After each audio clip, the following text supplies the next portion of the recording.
These young eyes have seen horrors no one should be exposed to. Her eyewitness account of the massacre of her family shames a superpower. I hate the Americans. The whole world hates them for what they have done here.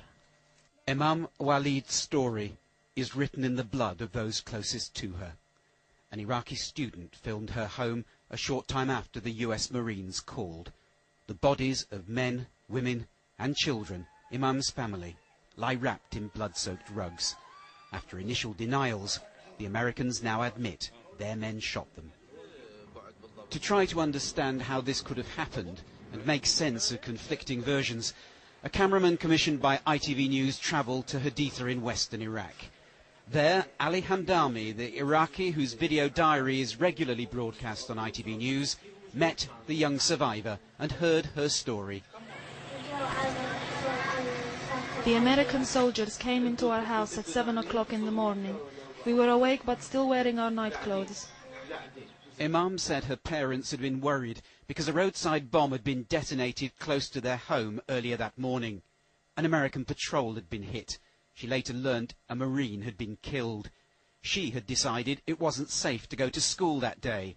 Her father had gone to his room to pray, as he always did when danger threatened. That's when the Marines burst through their door.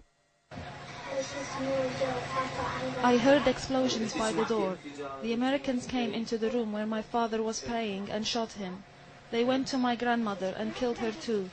I heard an explosion. They threw a grenade under my grandfather's bed. These pictures show American forces arriving in Haditha after the roadside bomb. Imam says the Marines that entered her home were angry. We were all crying, but the Americans were also screaming. They were shouting at my father before they killed him. Imam showed us the shrapnel wounds she suffered that day she'll never forget, when her parents, grandparents, 2 uncles and a cousin died. And her family wasn't the only one to suffer. We were shown a bullet-riddled neighbour's house, where 2 women and 4 children, the youngest just 2 years old, were among those killed by Marines. Imam's account of what happened can't be independently verified, but the American military has long since abandoned its original story that shrapnel from the roadside bomb planted 150 metres away killed all the civilians.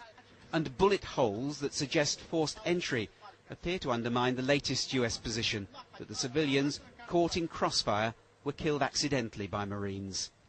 Imam and the other survivors